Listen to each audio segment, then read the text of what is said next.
Bienvenidos a su canal Pedagogía Económica. Les habla Víctor Álvarez. Noruega es un país petrolero con 5 millones de habitantes donde la tasa de natalidad es de apenas 1,95%. Demográficamente, esto quiere decir que el número de hijos apenas sustituye a los padres, razón por la cual su población se estanca y tiende a envejecer. Como el pago a futuro de las pensiones no podía ser cubierto con las contribuciones a la seguridad social, la necesidad de garantizar una vejez digna pasó a ser una de las principales preocupaciones de la sociedad noruega. En 1990 se creó el Fondo Noruego del Petróleo con el objetivo de hacer inversiones cuyos rendimientos aumentaran el nivel de reservas del sistema de pensiones. En 1995 se hizo la primera transferencia por un monto equivalente a $285 millones que fueron invertidos en el exterior en bonos, valores, acciones, etc. Gracias a los sucesivos depósitos y rendimientos de las inversiones, actualmente los activos del fondo superan los $900.000 millones, equivalente más o menos a $200.000 por habitante. Pero esos fondos no se reparten, sino que se invierten. Solamente un porcentaje de los rendimientos puede ser utilizado como complemento del presupuesto nacional, el cual se financia fundamentalmente con los impuestos que pagan los contribuyentes. Para hablar sobre las alternativas de inversión de la renta petrolera, en esta nueva entrega de 10 conversaciones estelares con 10 de los mejores economistas de Venezuela, hemos invitado a Urbi Garay, economista egresado de la Universidad Católica Andrés Bello, con maestría en Economía Internacional en la Universidad de Yale y doctorado en Finanzas en la Universidad de Massachusetts, profesor titular de Finanzas del IESA e individuo de número de la Academia Nacional de Ciencias Económicas. Gracias, Urbi, por aceptar nuestra invitación y para que nos rinda el tiempo, vamos con nuestra primera pregunta. A medida que se complete la vacunación por el COVID-19 y se normalice la actividad económica global, la OPEP ya está pronosticando un aumento en la demanda de petróleo y la Agencia Internacional de Energía anticipa un aumento en los precios de los crudos. Imaginemos un escenario de cambio político, levantamiento de las sanciones económicas, recuperación de la industria petrolera y aumento en los precios de los crudos. Urbi, ¿qué recomendarías para no repetir los errores del pasado? ¿Es posible invertir un porcentaje de la renta petrolera para proteger a la economía y la sociedad venezolana de los altibajos de los precios del petróleo? ¿En qué se puede invertir? ¿Qué mecanismos e instituciones habría que crear? Bueno, en primer lugar, Víctor, te quería dar las gracias por invitarme a tu programa. Realmente es un honor estar aquí. Con respecto a lo que planteas, efectivamente estamos en un escenario ya de precios del petróleo que han estado subiendo y del gas y de otros commodities en los últimos meses. Y bueno, estamos a las puertas de un nuevo boom petrolero, ¿no? Entonces es posible, todavía no se sabe, pero por lo menos están volviendo unos precios que son mucho más altos. Lamentablemente, como sabemos, la producción petrolera venezolana, que es de 500.000, 600.000 barriles, no es lo que era en otras épocas y va a ser muy poco el beneficio que vamos a obtener de esa subida de precios. Pero bueno, en un escenario como el que describes de recuperación de precios del petróleo, en el cual se eliminen las sanciones y se pudiera recuperar una parte de la producción, que es muy difícil llegar a los 3 millones de barriles que teníamos antes. Para eso hace falta una inversión muy grande y muchos años para esperar para que eso ocurra. Pero bueno, en todo caso, si llegáramos a una situación de ingresos mucho más altos que los que tenemos ahora, se pudiera plantear nuevamente la creación del Fondo de Estabilización Macroeconómica o Fondo de Patrimonio para los venezolanos, ¿no? Hay diferentes figuras que podemos hablar. Pero como digo, bueno, este boom no va a ser, es difícil prever que tengamos los ingresos que tuvimos en los 70 y en el boom del 2004 al 2014 debido a la producción petrolera tan baja. Ese fondo de estabilización, en todo caso, bueno, permitiría que esos ingresos volátiles del petróleo, que es nuestro principal producto de exportación, o lo ha sido históricamente, y volvería a serlo en ese escenario, permitiría, pues, en los años buenos guardar una parte de esos recursos, como se ha hecho en otros países como Noruega, como se ha hecho en otros países que comentaba, como se hace en Alaska, como se planteó incluso en Venezuela con el FIEM, eso fue en el año 99, ya habíamos creado ese fondo, y precisamente porque no se utilizó, porque se desmanteló, por la inestabilidad institucional que hay en Venezuela, lamentablemente justo se había creado previo al boom que venía unos años después, 2004-2014. Qué importante hubiera sido que hubiéramos ahorrado una parte de ese billón de dólares que entró en Venezuela en ese periodo y que ahora lo necesitamos tanto, ¿no? En todo caso, pues la recomendación iría en el sentido de crear un fondo patrimonial venezolano. Hay un trabajo que hicieron Pedro Rodríguez y Luis Rodríguez hace unos años ya, 2013 por ahí, en el cual ellos planteaban que ese fondo, permitiría ayudar al fisco en años que fueran malos. Una parte de los rendimientos del fisco, como se hace en el caso de Noruega, pues irían para financiar el gasto, pero solamente un porcentaje de eso. También permitiría crear cuentas individuales de fideicomiso que complementen a los fondos de retiro que también hace falta en este país, y esos fondos se invertirían en una cartera diversificada de títulos de alta calidad, ¿no? Porque esos fondos no están para ser invertidos en activos especulativos, sino que tienen que ser bonos de alta calidad, acciones de empresas muy sólidas, y para nada deben ser invertidos en bonos del gobierno de Venezuela, porque precisamente se quieren activos de calidad, y además ahí se crearían una cantidad de conflictos de intereses. Hace unos años, cuando una persona se jubilaba y recibía su liquidación, podía montar un negocio con esos recursos o comprarse una vivienda. Hoy apenas puede comprar un mercado.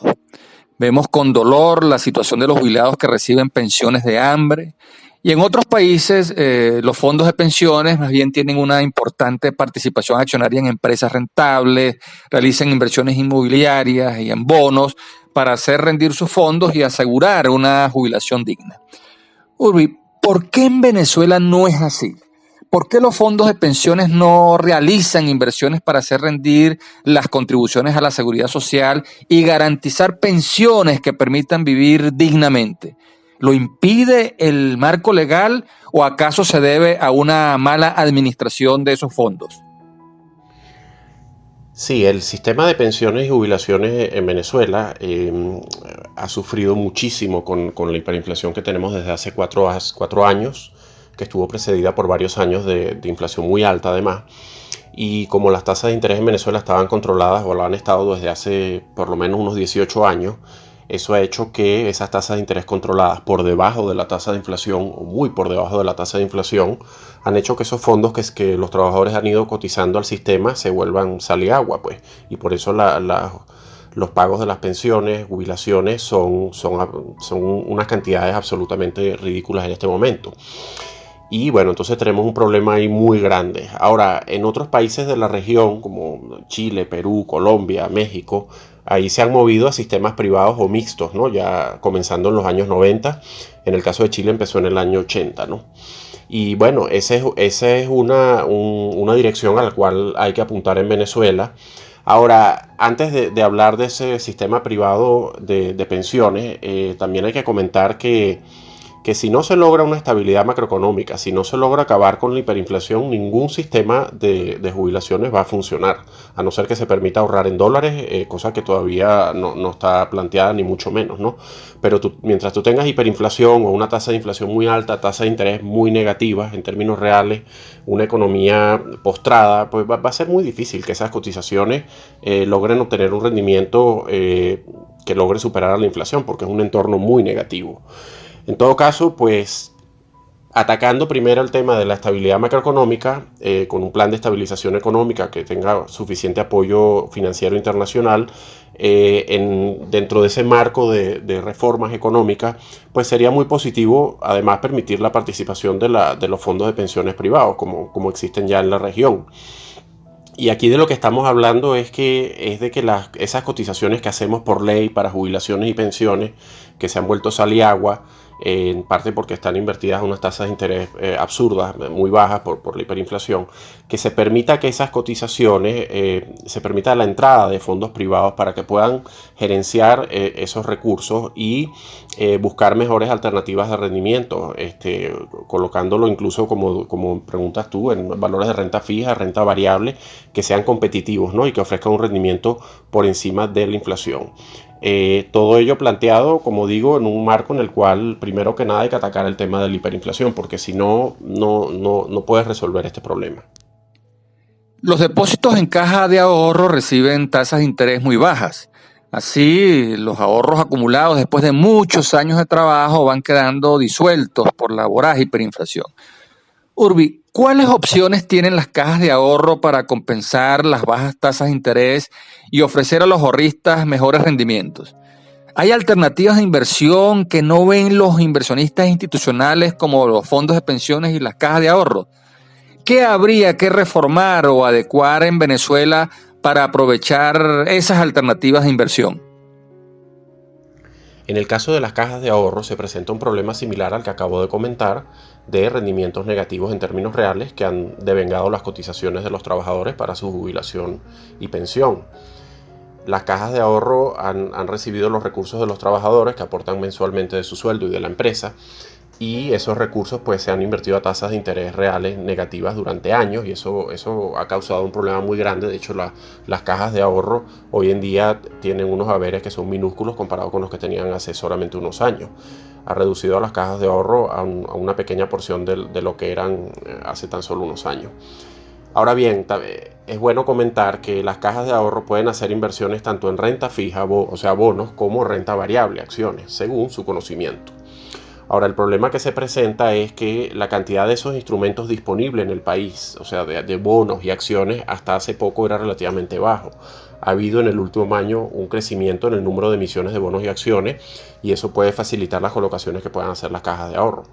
Pero en un ambiente en que las tasas de interés de los bonos y de las que ofrecen los bancos sean negativos en términos reales, va a ser muy difícil que las cajas de ahorro puedan prosperar. Entonces eso es un tema que tiene que ver con la pregunta anterior de atacar el tema macro, atacar el tema de la estabilidad macroeconómica para que pueda, conjuntamente con financiamiento internacional y que haya una confianza en la economía, bueno, que se retorne a un crecimiento, que con ese crecimiento económico vuelva el ahorro, que también el ahorro se ha reducido muchísimo, porque si la población está tan empobrecida, se hace muy difícil ahorrar. Entonces, al retomar el crecimiento, un aumento de los sueldos, del ahorro, pues irán apareciendo al mismo tiempo nuevas oportunidades de inversión y que podrán ser financiadas con ese ahorro de los trabajadores, que a su vez se dirige mediante las cajas de ahorro a esas oportunidades que se presentan. Entonces, las cajas de ahorro pues, pueden llegar a ser un movilizador muy importante de ese ahorro nacional a fines productivos, que sean productivos para el país y que además sean rentables para sus socios, porque si no hay rentabilidad para los socios de las cajas de ahorro, realmente entonces la figura pierde su sentido. Cuando comenzaron las reformas económicas en China, nadie imaginaba que aquel lejano país superpoblado y empobrecido se iba a convertir en la potencia económica que es en la actualidad. La atracción de inversiones extranjeras directas se atribuye a la apertura de un pujante mercado de valores que permitió la emisión de acciones y préstamos entre las propias empresas privadas. Urbi, ¿cuál es el papel que puede jugar el mercado de valores en la recuperación económica de Venezuela? ¿Puede ser una vía para la repatriación de capitales e incluso para el estímulo a la inversión extranjera?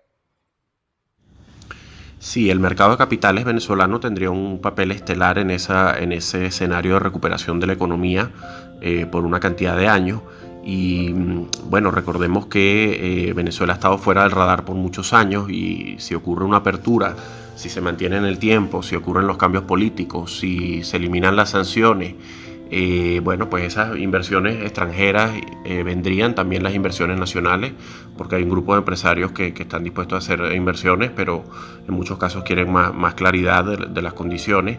Ahí se podría producir una repatriación de capitales también, que es muy, muy importante, porque los venezolanos tienen en el exterior unas cantidades enormes de recursos que pudieran repatriar.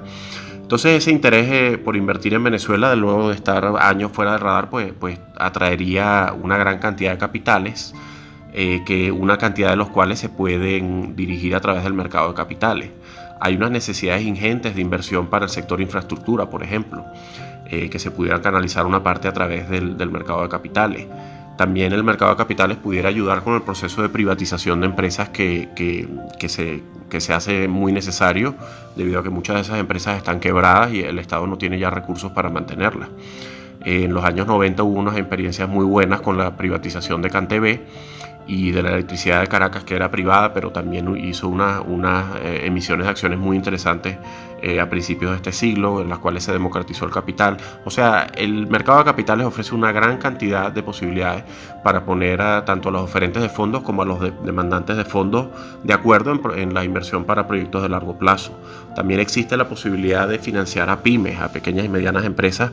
Hay experiencias recientes en algunos mercados de capitales de América Latina en las cuales esas empresas han ido a las bolsas de valores de acuerdo a una serie de figuras y ha sido posible ofrecerle financiamiento. Finalmente está el tema de los fondos de pensiones, que lo tocamos en una pregunta anterior ligeramente, pero los fondos de pensiones, que también es una tarea pendiente en Venezuela, contar con fondos de pensiones que ofrezcan pues una cantidad de recursos para mantener a las personas en la vejez. Bueno, hay una serie de experiencias en Chile, en Perú, a pesar de algunos contratiempos que ha habido recientemente en Chile.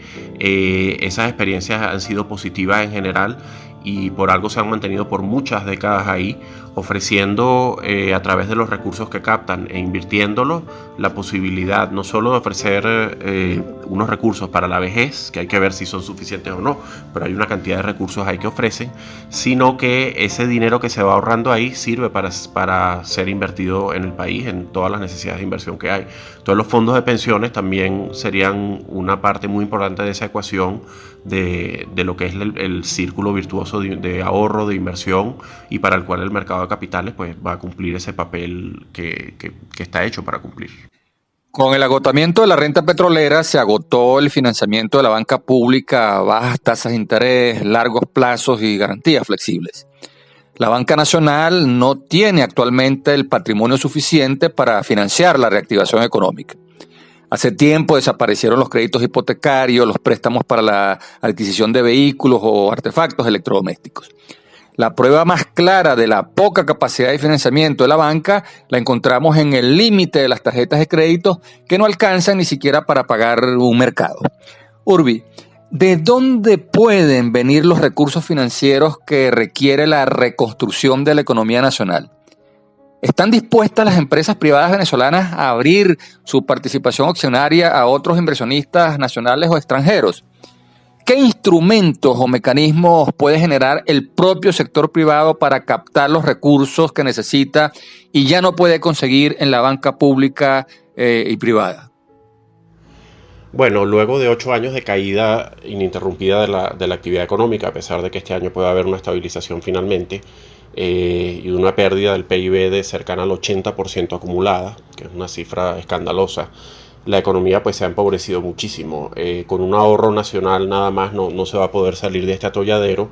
Es necesario contar con préstamos internacionales, capital internacional, y para ello bueno, va a ser indispensable contar con el concurso de instituciones internacionales como el Banco Mundial, el Fondo Monetario, el BID y otros organismos multilaterales.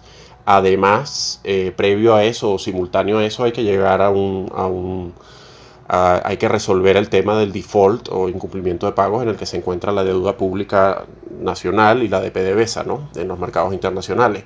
Mientras eso no se resuelva va a ser muy difícil y de hecho casi imposible en muchos casos atraer capital internacional bajo ciertas figuras por lo menos. Entonces hay que resolver ese problema del default y luego hay que venir acompañado todo eso de un programa macroeconómico y con la ayuda de esas instituciones internacionales. A partir de ahí pueden fluir una cantidad de recursos que son las que necesitamos para levantar la infraestructura, para recuperar el salario real de los venezolanos, y eso se hace indispensable. Ahora, el tema de que si la banca pública, las tasas subsidiadas que ofrecía, eso desapareció, eso no va a volver. Eso se mantuvo mientras hubo una renta petrolera en este país, pero esa renta petrolera en el futuro, en el corto plazo, por lo menos eso no va a volver porque la producción petrolera está por el suelo. Entonces se requerirán años de inversiones en el sector petrolero para recuperar la inversión. La producción, eso se ha estimado unos 25.000 millones de dólares al año durante 10 años para volver a una producción petrolera de 2,5 millones, 3 millones o 2,5 millones aproximadamente. Eso está aún por verse, pero son cantidades de dinero enormes y hasta que eso no ocurra, pues no se puede hablar de un ingreso petrolero sustancial como el que llegamos a tener en años anteriores. Con respecto al tema de la reticencia de algunas empresas a abrir su capital, bueno, es cierto que algunas empresas pueden estar reticentes a abrir su capital, a inversionistas extranjeros y tal, eso es normal en todas partes. Lo que pasa es que si las empresas no lo hacen, o esa es una de las posibilidades que tienen, pero si no lo hacen, si no tienen la flexibilidad, pudieran llegar a ser desplazadas por la competencia, porque si no te abres a capital, a otro capital, no vas a tener los recursos para cometer las inversiones que tienes que hacer. Entonces va a llegar la competencia y te puede llegar a desplazar. Y bueno, los instrumentos de los que me preguntas, justamente acabo de escribir un capítulo sobre el reapalancamiento de la empresa venezolana con el profesor Carlos Jaramillo. Entre nosotros dos escribimos ese capítulo de un libro que va a salir próximamente. Ahí hablamos de los diferentes mecanismos de financiamiento a disposición de la empresa venezolana en estos tiempos que corren. Se habla desde los préstamos tradicionales, bancarios, acciones, a figuras más recientes que han tenido auge a nivel mundial y que en Venezuela apenas están llegando ahora, como el capital privado o private equity, que ya ha entrado en Venezuela tímidamente, pero que pueden entrar a futuro. Entonces serían financiamientos directos a empresas en diferentes figuras, que no es por la bolsa de valores, sino directamente a la empresa, y eso es una nueva figura, entre otras tantas que comentamos en ese capítulo, que esperamos que tengan un auge en los próximos años en la medida en que la economía se abra y bueno, se empiece a crecer. Hemos llegado al final de esta interesantísima conversación con el economista Urbi Garay, individuo de número de la Academia Nacional de Ciencias Económicas y profesor titular de finanzas en el Instituto de Estudios Superiores de Administración, el IESA. Agradecemos a Urbi altamente su contribución en este nuevo episodio de la serie 10 Conversaciones Estelares con 10 de los mejores economistas de Venezuela. Nos reencontramos en la próxima entrega. Hasta entonces.